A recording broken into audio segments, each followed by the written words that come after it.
오늘은 북이스라엘 왕조에게 임한 하나님의 심판 예언과 그 성취의 역사입니다. 아합 왕조가 이제 결국 막을 내리게 됩니다. 아합 왕조는 에브라임 지파로부터 시작된 그 왕조로 여로보암 왕조지. 여로보암 에브라임 지파의 여로보암으로부터 시작해가지고 쭉 내려온 그 왕조 중에 이제 한 50년 정도를 통치합니다. 북쪽의 김씨 왕조도 얼마까지 갈지 모르겠지만 한 50년 정도를 통치하다가 결국은 하나님의 예언 심판대로 심판이 이루어져서 멸망하게 됩니다. 그 역사를 지금 다루고 있어요. 우리가 받을 교훈, 큰 교훈 중에 첫 번째는 예언 심판은 때가 차면 반드시 성취된다. 때가 차면 반드시 성취된다 하는 말씀인데 1절부터 10절까지 오늘 우리가 읽은 말씀입니다. 열왕기하 9장 1절부터 3절까지의 말씀을 같이 한번 천천히 읽어보겠습니다. 시작. 선지자 엘리사가 선지자의 생도 중 하나를 불러 이르되 너는 허리를 동이고 이 기름병을 손에 가지고 길르앗 라못으로 가라. 거기 이르거든 님시의 손자 여호사밧의 아들 예후를 찾아 들어가서 그 형제 중에서 일어나게 하고 데리고 골방으로 들어가서 기름병을 가지고 그의 머리에 부으며 이르기를 여호와의 말씀에 내가 내게 기름을 부어 이스라엘 왕을 삼노라 하셨느니라 하고 곧 문을 열고 도망하되 지체침할지니라 그랬어요. 하나님이 엘리사를 통해서 엘리사의 생도, 말하자면 엘리사는 선지자의 아버지입니다. 엘리야의 선지 사역을 그대로 승리한 선지자의 아버지고 엘리사의 제자들이 있었어요. 선지 생도들이 있었습니다. 그 선지 생도 중에 젊은 소년 하나를 취해가지고 그에게 기름병을 주라고 그랬어요. 기름병을 줘서 기름병을 가지고 이 북쪽의 길르앗 라못으로 가가지고 예후를 찾아가서 그 예후의 머리에 기름을 부어서 그로 하여금 사명을 감당하게 하라고 지금 그런 내용입니다. 한마디로 말하면 아합 왕조의 멸망을 예언하고 있는 내용입니다. 북쪽의 여호람 왕, 북쪽의 악명 높은 왕은 아합 왕입니다. 아합 왕, 북쪽 이스라엘 역사 중에서 가장 악한 왕이었던 아합 왕의 첫 번째 아들이 아하시아 왕이었는데 2층에 올라갔다가 난간에서 떨어져서 죽었다고 그랬죠. 그 두 번째 왕인 여호람 왕입니다. 여호람 왕이 지금 계속 통치하고 있습니다. 이 여호람 왕을 심판해서 제거하고 그 다음에 이 남쪽으로 내려가서, 그러니까 남쪽으로 내려가지는 않습니다. 남쪽의 왕도 공교롭게 여호람 왕과 같은 장소에 같은 시간에 있었습니다. 그래서 이 아하시아 남쪽 왕도 진멸하라고 그랬어요.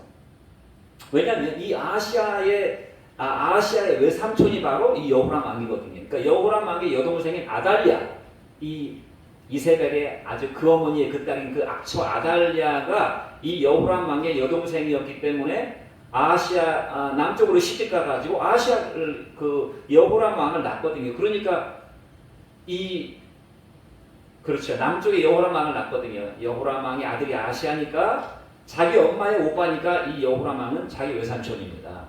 그러니까 아합 왕의 일족을 죽이라고 했으니까 마침 또 그 시간에 거기 있었기 때문에 이 남쪽의 아하시아 왕도 죽임을 당하게 됩니다. 그리고 악의 원조라고 할 수 있는 이세벨, 아합 왕의 부인이자 여호람 왕의 엄마인 이세벨도 심판을 받아 죽게 됩니다.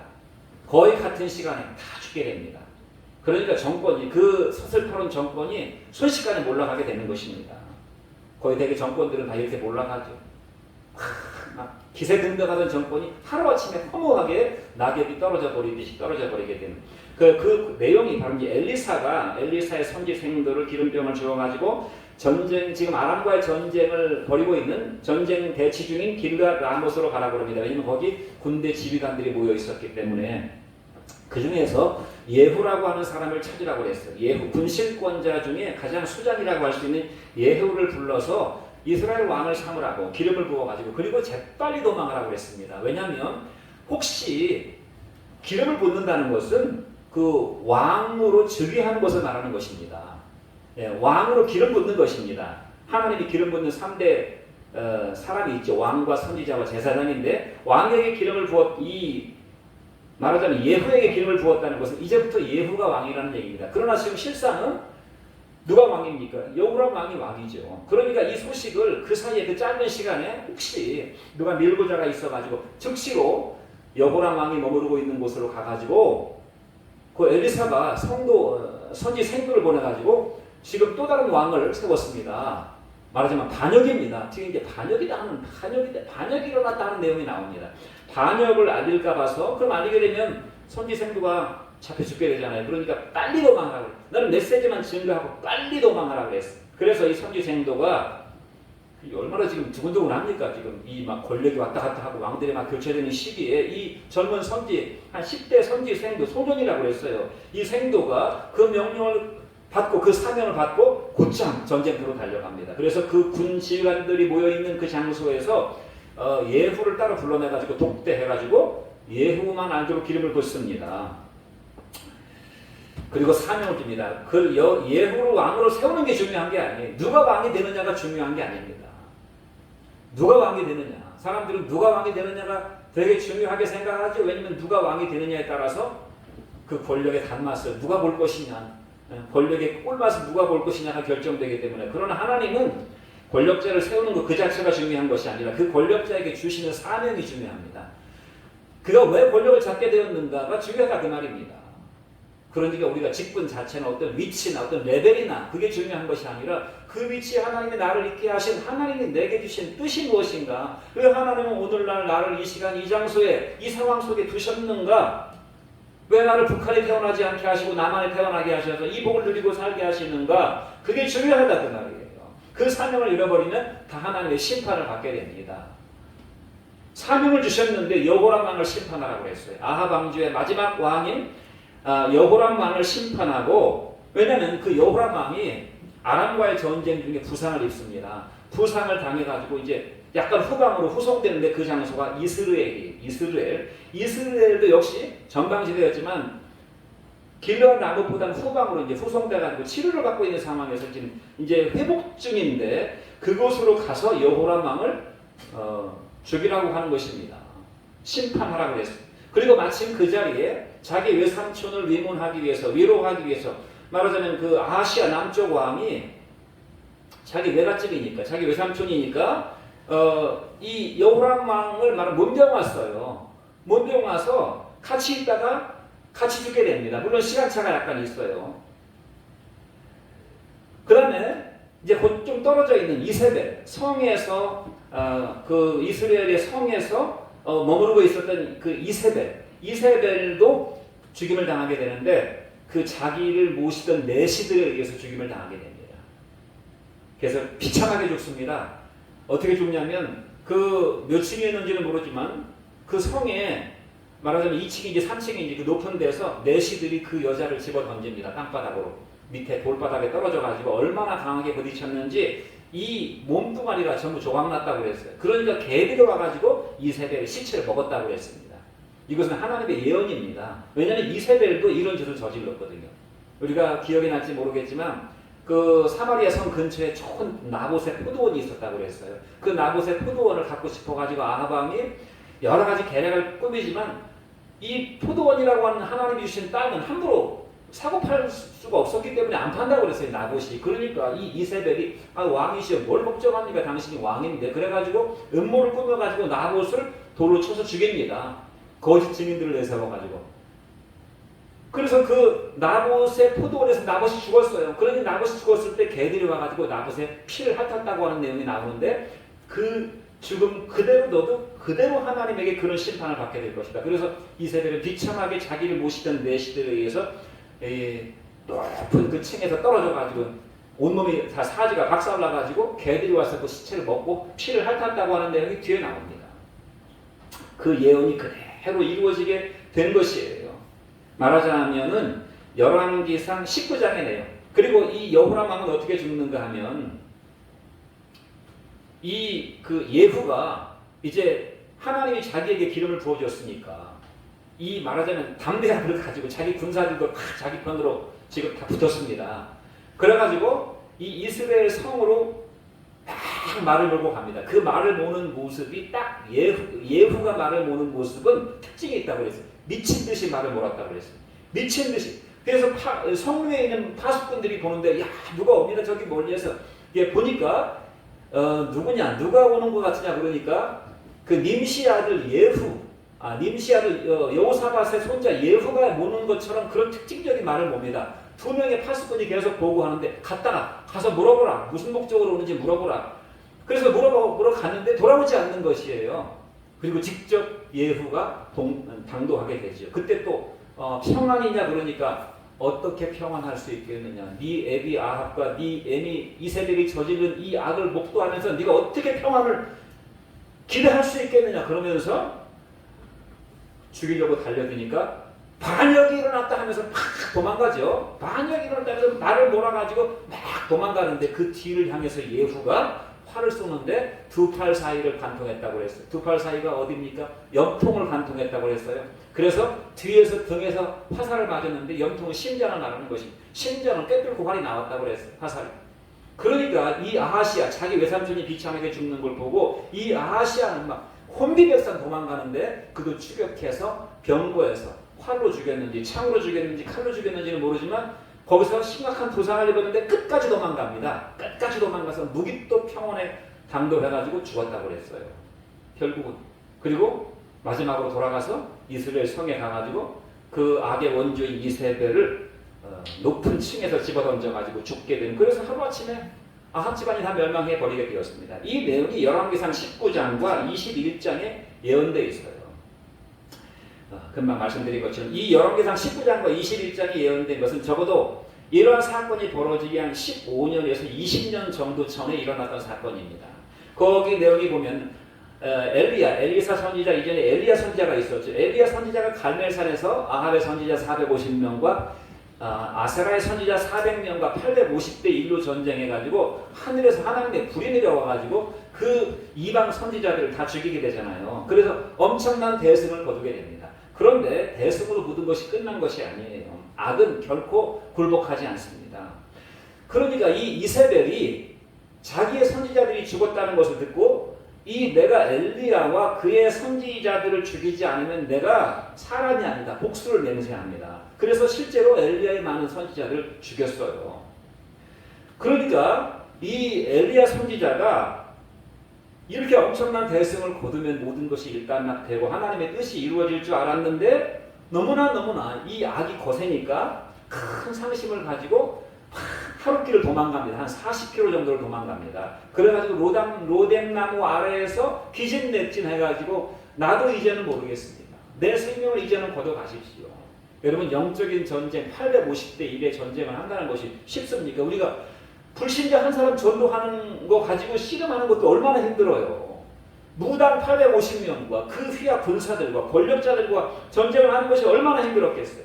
그런데 끝나지 않는 것이 로뎀나무 아래에서 기진맥진하는데 하나님께서 엘리야를 어떻게 합니까? 떡을 먹이시고 물을 줍니다. 그리고 다시 기력을 회복시키셔서 다시 40일 40주를 호렙산 쪽으로 가게 합니다. 그 호렙산 굴 속에 들어가 있는데 하나님이 어떻게 만나주십니까? 하나님이 폭풍을 일으키십니다. 엄청난 바람과 그 다음에 지진을 일으키셔요. 그 다음에 불이 막 일어납니다. 그런데 그 중에서도 하나님을 만나지 못했다고 했는데 바람이 지나가고 지진이 지나가고 불이 지나간 다음에 하나님의 세미한 음성을 들었다고 그랬어요.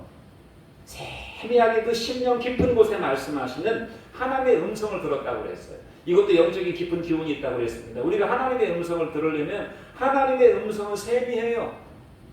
어떤 사람들은 천둥 소리 같은 하나님의 말씀을 듣는 그런 체험을 했다는 사람도 있지만 대개의 경우는 하나님은 우리의 영혼 깊은 곳에서 말씀하시기 때문에 우리가 영적인 귀를 깊이 기울이지 아니하면 세상의 모든 소리들을 다 차단하고 오직 하나님에게만 집중하며 하나님의 말씀을 듣기를 간절히 사모하지 않으면 이 세상의 시끄러운 소리 때문에 들을 수가 없어요.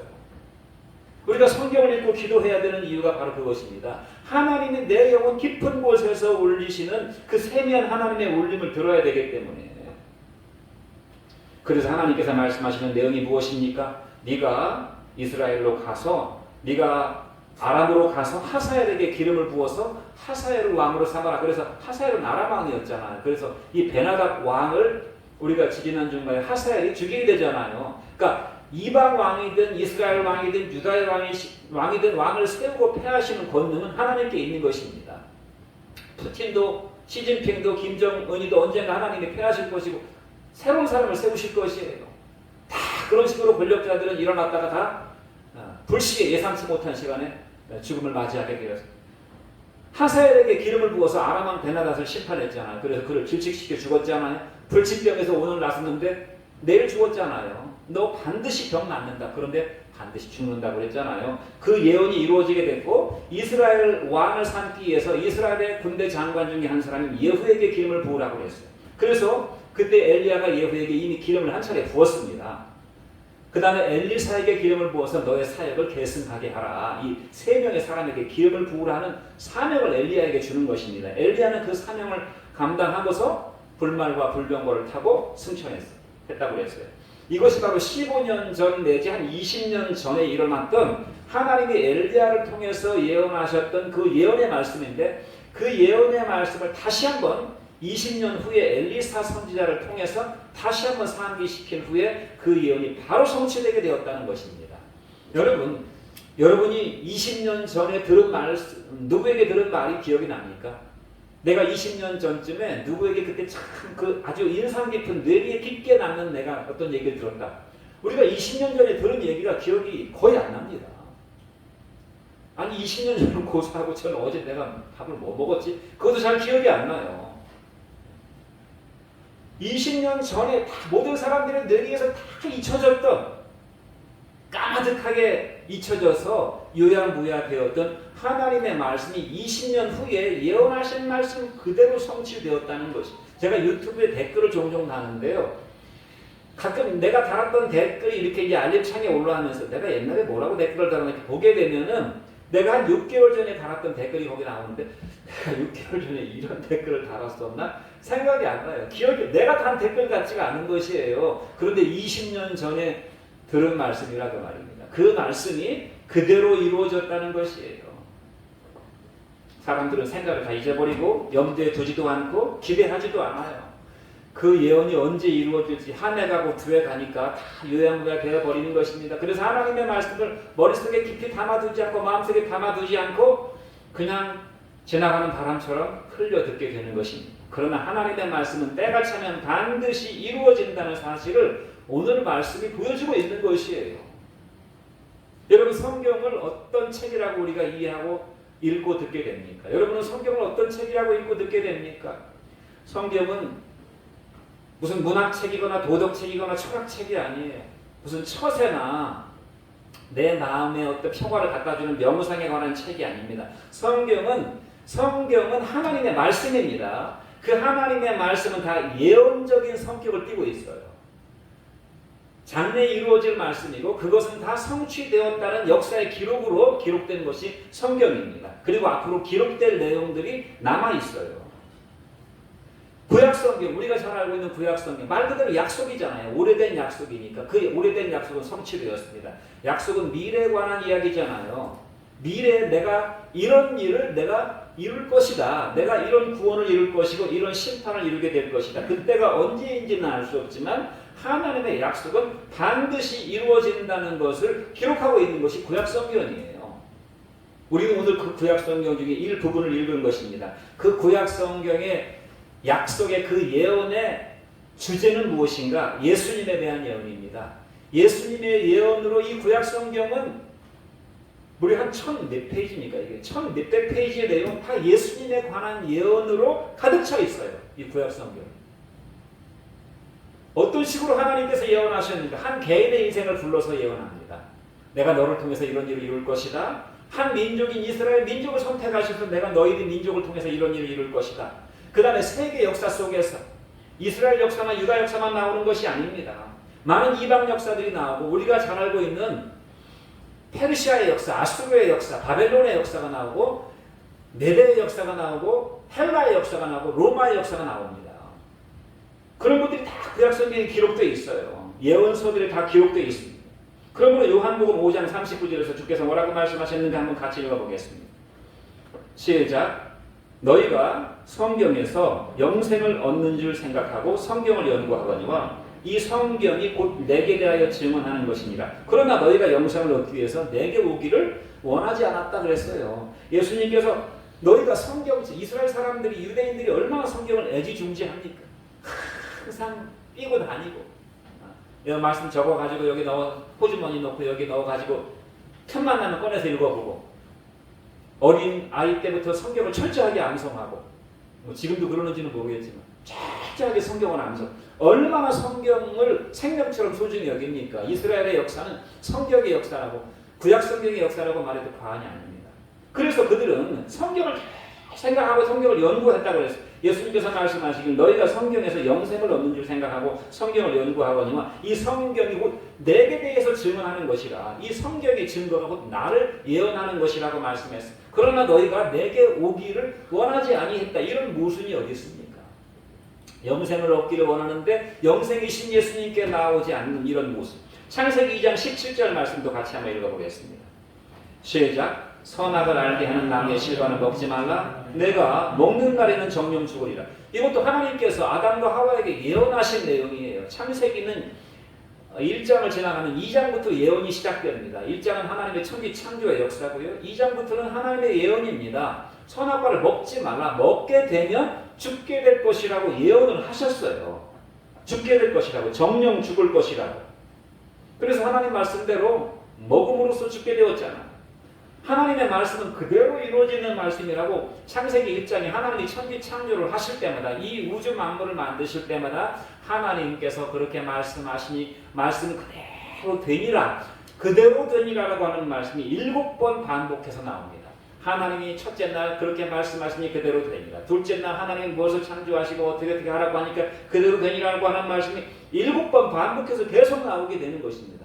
그냥 막 다 창조하시고 마지막에 종합적인 결론으로 하나님 말씀하신 모든 것들이 다 그대로 이루어졌다고 한 번만 말해도 되는데 7번 계속해서 그대로 되니라라고 말씀하시는 것은 하나님의 말씀이 그대로 성취되는 예언적인 성취고 하나님의 말씀은 그대로 되는 능력이라는 것을 보여주는 것이 예언하시고 그 예언을 이루실 능력이 있으시니까 그것은 성취되는 것이 당연한 것이지요.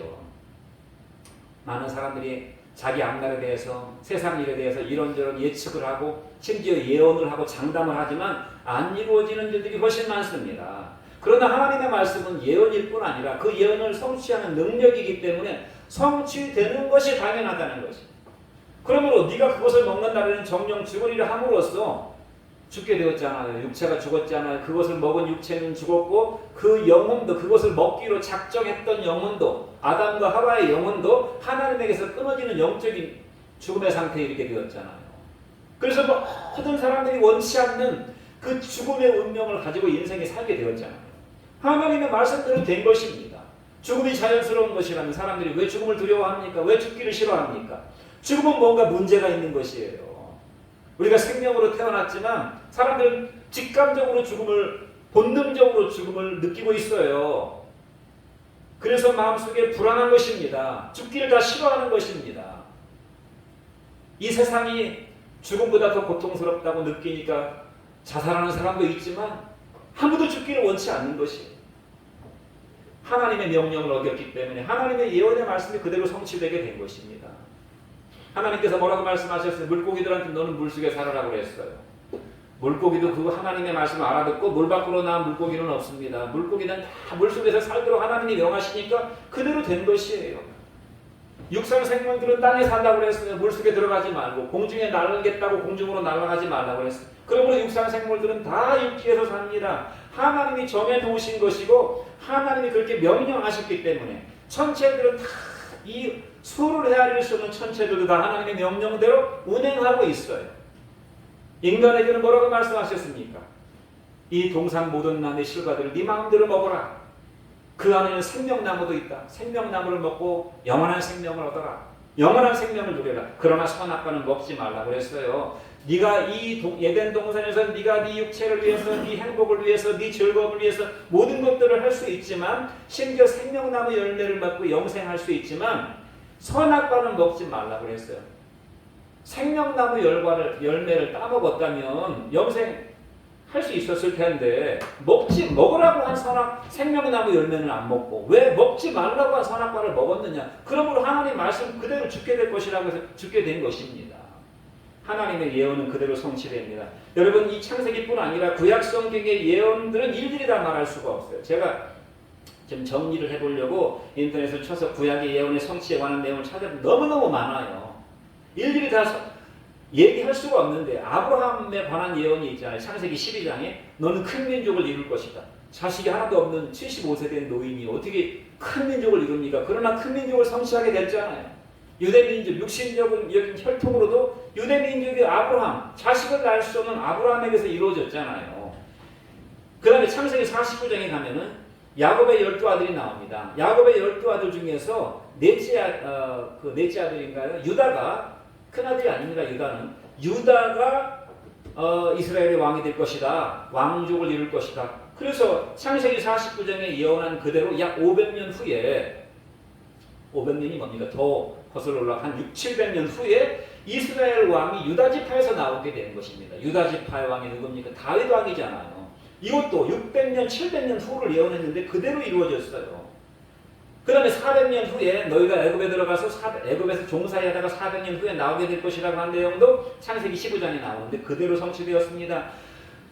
열왕기상 11장에 보면 이스라엘이 분열되게 될 것이다. 남북한으로 남쪽 유다와 북쪽 이스라엘로 분열되게 될 것이다 라고 하는 내용이 솔로몬 왕 때 예언됩니다. 그런데 그 솔로몬 왕의 아들 르호보암 왕 때 분열되게 되잖아요. 너희들이 바벨론의 포로로 잡혀가게 될 것이고 70년 만에 돌아오게 될 것이라고 하는 내용도 다니엘서의 9장에 예언되어 있습니다. 레위기서 26장에 가면 이스라엘 민족이 세계 각지로 흩어지게 될 것이라고 하는 내용이 나오는데 586년을 마지막으로 흩어졌고 한 번 더 흩어지게 된 것이 AD 70년에 예루살렘이 로마의 티베리우스 황제에 의해서 멸망당할 때 예루살렘이 완전히 도륙을 당해가지고 전 세계로 흩어지게 되잖아요. 그래서 1948년 이스라엘이 독립할 때까지 무려 2000년 동안 나라 없는 민족으로 방황하게 될 것이라고 하는 내용이 이미 출애굽기 26장에 다 예언되어 있습니다. 이 이스라엘에 관한 예언뿐 아니라 이방 나라들에 대한 예언도 계속 나옵니다. 에돔에 관한 예언, 바벨론이 갑작스럽게 멸망하게 될 것이라고 하는 내용. 이것도 역사의 기록으로 다 나와 있어요. 바벨론이 갑작스럽게 멸망하게 됩니다. 벨사살 왕 때. 그 다음에 메대 파사에 관한 예언, 메대 민족과 파사는 페르시아를 말합니다. 그 다음에 파사가 페르시아가 멸망하고 헬라 제국이 등장하게 될 것이라고 하는 내용도 알렉산더가, 물론 알렉산더라고 하는 실명이 나오지 않습니다. 그러나 알렉산더라고 하는 큰 뿔이 나올 것이고 그 밑에 4개 뿔이 나오게 될 것이라고 했어요. 그게 4명의 알렉산더의 휘하 장수들인데 톨레미, 셀리코스 이런 리시마쿠스 이런 왕들이 이 장수들입니다. 이들이 다 나라를 세우게 되는 것이. 그 다음에 그것들이 다 멸망하게 되고 로마라고 하는 강력한 나라가 등장하게 될 것이라고 예언하고 있고 애국과 트로아, 여리고의 멸망과 니느웨 성의 멸망, 예루살렘 성의 멸망 이것은 제가 그냥 몇 가지 추린 것인데 이런 것들이 다 예언되어 있다 이 말입니다.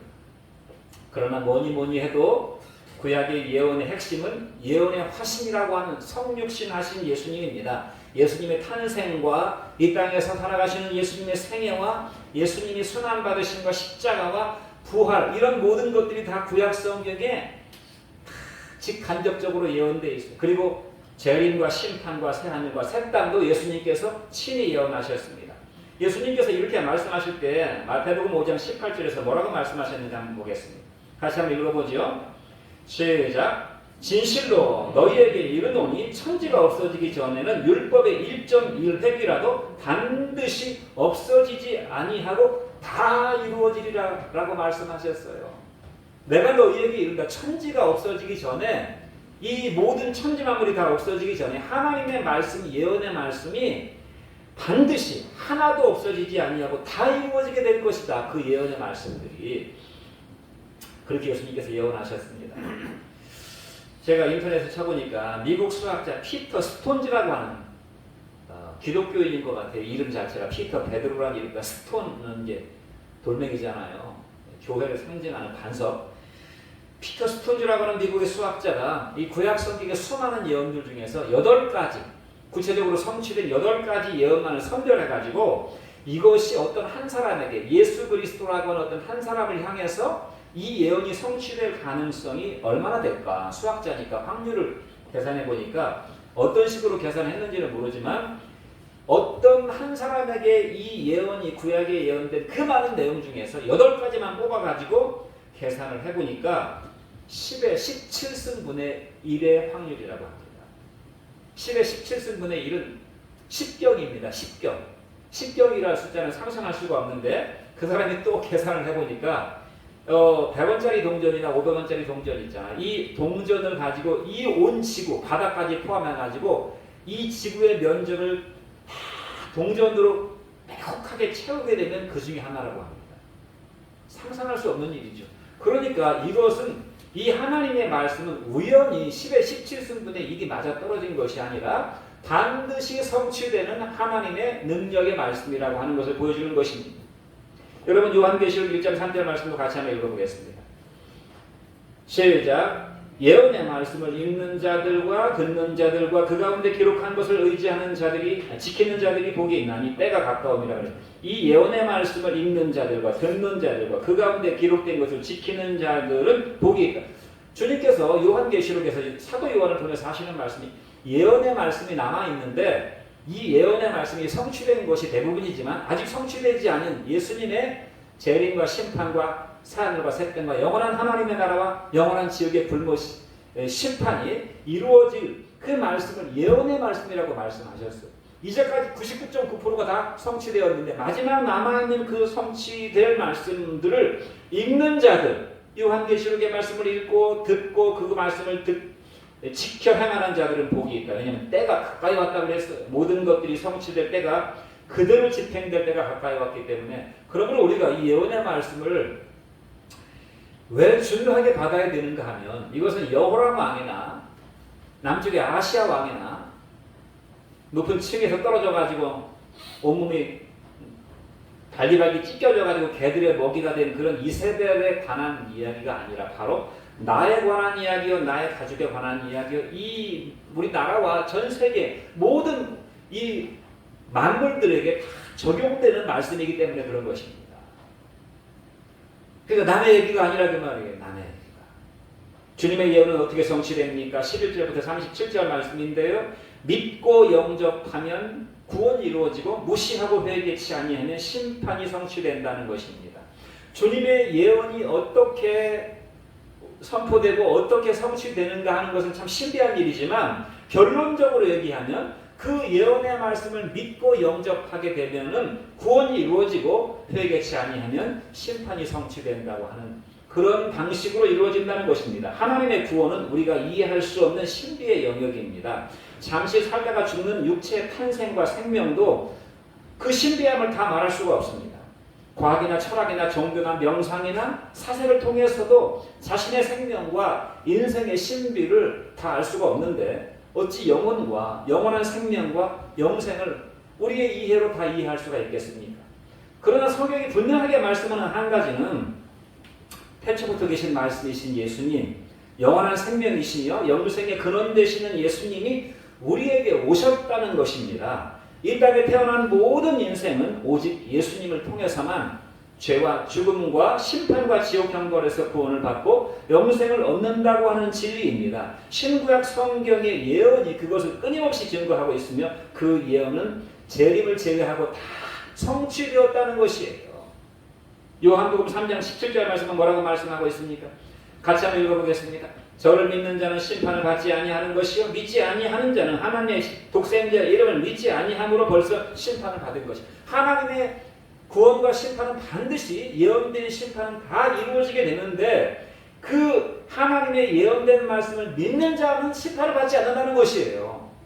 그러나 믿지 아니하는 자는 하나님의 독생자의 이름을 믿지 않기 때문에 그 사람이 죄를 많이 져서 심판을 받는 것이 아니라 하나님의 독생자 예수 그리스도의 이름을 믿지 않았기 때문에 벌써 심판 가운데 있는 것. 벌써 정주되었고 정죄되었고 그 하나님의 심판이 집행될 그때가 다가오고 있다고 말씀하고 있는 것입니다. 제가 주일날 토요일날 매주 와서 청소를 하는데 이 단을 닦습니다. 이 단은 깨끗한 수건으로 이거 뭐 미신은 아니지만 그냥 제 마음이 그러고 싶어서 그러는 것입니다. 깨끗한 수건으로 가장 먼저 닦아요. 다른 거 다 닦고 나서 여기 닦는 게 아니라 이 단은 하나님의 거룩한 말씀이 흘러나오는 곳이니까 하나님 내일도 이 단을 통해서 하나님의 거룩하고 영광스러운 말씀이 흘러넘치게 하옵소서. 제가 중얼중얼하면서 이 단을 닦습니다. 그러면서 내가 하나님을 믿고 하나님을 알고 하나님의 자녀가 된 것이 얼마나 감격스러우니. 그래서 제가 어제 그렇게 기도하면서 단을 닦았습니다. 하나님 계신 것 너무 감사합니다. 사람이 이 고아로 자기 부모가 누군지도 모르고 인생을 살다가 죽는 것도 얼마나 불행한 일입니까? 그런데 내가 영적 고아가 아니라 하나님을 내가 알고 하나님이 내 하나님이 되어주신 건 너무너무 감사합니다. 그래요. 하나님이 없는 줄 알고 인생을 허무함 속에서 불안 속에서 공허함 속에 살다가 죽는 인생이 아니라 하나님을 알고 하나님이 내 하나님이 되어주셨으니 너무너무 감사하다. 하나님이 계셔서 감사하다. 우리 엄마 아빠 계셔서 감사하고 직장이 있어서 감사하고 친한 친구가 있어서 감사하고 우리가 다 뭐가 있어서 감사하잖아요. 하나님이 계셔서 감사하다 그런 생각이 들었습니다. 여러분 예수님이 오신 이유가 무엇입니까? 하나님이 계시다는 것을 증거하기 위해서 오셨어요. 그래서 오죽하면 하나님의 이름이 무엇입니까? 하나님의 이름이 뭐죠? 모세가 물어봤잖아요. 하나님, 내가 하나님의 메시지를 가서 전할 때 누가 너에게 그 메시지를 전하라고 너를 보내드냐? 그러면 내가 뭐라고 말합니까? 누가 나를 보내서 내가 여기 와서 메시지를 전한다고 얘기합니까? 그러니까 하나님께서 나는 스스로 있는 자니라 라고 가서 전하라고 그랬잖아요. 스스로 있는 자 여호와, 여호와라는 이름은 스스로 있는 자란 뜻도 있지만 영어로 I am who I am입니다. 그러니까 나는 있다입니다. 나는 있는 하나님이라 그 말이에요. 사람들은 하나님이 없다고 생각하죠. 없기를 바라지요. 자기 멋대로 살고 싶으니까. 자기 멋대로 살고 아무런 문제가 없기를 바라니까 하나님이 없기를 바라지요. 그래서 마치 하나님이 없는 것처럼 인생을 살아가잖아요. 그런데 하나님은 자기 이름을 나는 있는 하나님이라고 말씀하셨어요. 하나님의 이름은 나는 있답니다. 하나님의 말씀은 있는 말씀이고 하나님의 말씀은 능력으로 반드시 성취되는 말씀이라는 사실을 기억하는 축복이 있기를 간절히 바랍니다. 할렐루야. 그러니까 우리가 여호와 하나님의 이름을 생각할 때마다 하나님은 계시지. 하나님이 계신 것이 얼마나 나한테 귀한 일인가. 생명이신 하나님이 나한테 생명을 주셨고 나는 하나님의 자녀가 되었으니 얼마나 귀한 일인가. 여러분 인생은 기회입니다. 하나님을 만날 기회요. 있는 하나님을 만날 기회예요. 나는 하나님이라 나밖에 다른 이가 없다고 하나님께서 계속 목이 터져가고 이사야서 선지자를 통해서 말씀하셨어요. 나는 있느니라 나밖에 다른 이가 없느니라 그랬어요. 그러므로 하나님을 만날 기회, 구원받을 기회, 회개와 영생과 전도할 수 있는 기회, 충성할 수 있는 기회, 영원한 복을 얻을 수 있는 기회입니다. 이 기회라고 하는 것은 촉박한 것을 의미하는 것이고 기회는 신속하게 사라져버린다는 것을 말하고 있는 것입니다. 야고보서 5장 10절 말씀을 같이 한번 읽어보겠습니다. 시작. 내일 일을 너희가 알지 못하는도다. 너희 생명이 무엇이뇨? 너희는 잠깐 보이다가 사라지는 안개니라. 우리의 인생이 잠깐이라는 것이 잠깐 20살이고 잠깐 40살이고 잠깐 60이고 잠깐 80이어서 곧 죽음 앞에 서게 되는 것입니다. 시편 90편 10편 말씀도 10절 말씀도 같이 한번 읽어보겠습니다. 시작. 우리 연수가 70이요 강건하면 80이라도 그 연수의 자는 수고와 슬픔뿐이요 신속히 가니 우리가 날아간다고 그랬어요. 신속히 우리는 날아가는 화살처럼 지금 엄청나게 빠른 속도로 우리 인생을 가고 있는 것이라는 것입니다. 그 인생이라고 하는 것도 70살고 80살라도 수고와 슬픔뿐이라고 해서 울고 왔다가 울음소리 속에 인생을 끝마치는 것이 우리 인생이라고 말씀하고 있으니 우리가 그 인생을 붙잡을 가치가 뭐가 있겠는가라고 성경이 끊임없이 우리에게 말씀하고 있어요. 우리 모두는 왜 그때 그 자리에 그 부모님 밑에서 태어나서 왜 이미 준비된 환경 속에서 왜 목사님 가족에서 태어났냐 그 말이에요. 왜 우리는 지금 이 자리에 앉아있는 것이냐 그 말입니다. 그 문제 많은 인생을 살아왔는지 우리가 알 수가 없어요. 다른 것들은 다 우리가 알 수가 없습니다. 왜 다른 사람이 아닌 내가 예수님의 복음을 들었고 믿게 되었는지 아니면 예수님에게 관심을 가지게 되었는지 그 내막을 다 알 수가 없어요. 제가 중학교 1학년 때 제 바로 옆에 있는 짝이 죽었어요. 어느 날 아침에 제가 자전거를 타고 통학을 했는데 아침에 가니까 그 책상 옆에 꽃이 놓여 있었어요. 내막을 알고 보니까 그 아이가 옛날에 시내버스 탈 때 시내버스 뒤에 그 쪽문이 있었습니다. 비상구처럼 쪽문이 있었는데 그 쪽문이 열리는 바람에 버스 타고 오다가 그 쪽문에서 떨어져서 죽었어요. 항상 같이 공부하고 같이 얘기하고 같이 밥 먹던 친구인데 그날 아침에 죽어 없어졌습니다. 왜 내가 죽지 않고 걔가 죽었는지는 알 수가 없어요. 중학교 2학년이 되니까 또 제 친구 한 명이 또 차에 깔려 죽었습니다. 저의 소위 말하는 불알 친구. 빨개등이 친구인데 가장 친한 친구. 그래서 항상 논산 읍내까지 자전거를 타고 통학을 했습니다. 그런데 그날따라 제가 학교에 무슨 일이 있었는지 일찍 갔어요. 그러니까 그 친구가 우리 집에 정태야 학교 가자 하고 왔다가 제가 먼저 갔다 그러니까 혼자 가다가 큰 덤프 트럭에 그 바퀴 밑으로 깔려 들어가 가지고 그냥 만신창이가 돼서 죽었어요. 왜 내가 걔랑 같이 가다가 내가 죽지 않고 걔가 죽었는지 알 수가 없습니다. 우리는 우리 인생의 내막을 다 알 수가 없어요. 나는 왜 이런 모습으로 태어났는가? 알 수가 없어요. 그러나 분명한 것은 예수님을 길이요 진리요 생명이요 영생과 부활이며 주님이요 구원자요 목자요 왕이요 하나님으로 알게 됐다는 것이에요. 알게 되었다는 것입니다. 그리고 작은 믿음을 갖게 되었다는 것입니다. 그 자체로 우리는 은혜 위에 은혜, 말로 다 할 수 없는 은혜, 영원히 감사 찬양을 축복을 받게 되었다는 것입니다. 그러나 사랑하는 성도 여러분, 여전히 인생은 진행 중이에요. 우리 인생에 어떤 일이 벌어질지 알 수가 없어요. 우리 인생에 어떤 일이 벌어질지. 믿음의 여정을 완주한다고 장담할 수도 없습니다. 우리가 나는 분명히 믿음의 여정을 완주할 거야 라고 우리가 누가 장담합니까? 가룟유다가 예수님을 처음 따를 때 자신이 예수님을 팔아먹을 것을 알고 따랐겠습니까? 자신이 그 팔아먹은 가책을 이기지 못해가지고 목매달아 자살하고 그 묶었던 끈이 밧줄이 끊어져가지고 얼마나 허술한 줄로 묶었는지 그 매달린 그 목매달린 끈이 끊어져가지고 얼마나 높이 올라가서 목을 매달았는지는 모르지만 높이 올라가서 매달린 끈이 떨어져가지고 가룟유다가 떨어져가지고 창자가 터졌다고 그랬어요. 뾰족한데 찔렸는지는 모르지만 그렇게 죽을지 어떻게 알았겠어요. 장담할 수가 없습니다. 주님이 여전히 우리에게 인생을 허락하시는 것은 우리가 더 잘 믿어야 하고 가족들에게 전도해야 하고 더 많이 사랑하고 섬겨야 할 일들이 남아있기 때문인 것입니다. 그거 이외에 우리가 무슨 의미가 있고 무슨 할 일이 있어서 인생을 살겠습니까? 우리가 이 땅에서 주님으로부터 구원받은 이후에 우리가 바로 천국으로 돌려 올라가지 않냐고 이 땅에 남아있는 이유가 무엇이겠어요? 주님이 우리에게 하라고 하신 일이 있기 때문에 그런 것이라 그 말입니다. 우리는 더 잘 믿어야 돼요. 지금처럼 믿어서는 안 됩니다. 더 잘 믿어야 되고 더 잘 믿으라고 하나님은 우리가 믿음이 성장하고 성숙한 믿음이 되기를 이 땅에서 많은 시련과 환난을 통해서 우리 믿음이 성장하기를 유혹을 이기는 그런 믿음이 되기를 원하시기 때문에 그래서 계속 우리를 이 땅에 살게 하시는 것입니다. 더 좋은 믿음 보시려고 그리고 우리에게 주신 사명을 이루라고 우리에게는 아직 절대적이고 우주적인 사명이 남아있습니다. 그러므로 우리 인생은 황금보다 소중한 기회입니다. 억만금을 주고도 살 수 없는 인생의 기회입니다. 이런 소중한 인생을 맛있는 음식이나 먹고 볼거리 즐길거리를 추구하는데 전부 다 허비해버리는 인생을 산다는 것은 한없이 불쌍한 인생, 어리석은 인생을 말하는 것입니다. 여러분 심판은 하나님의 심판은 결국 성취되었어.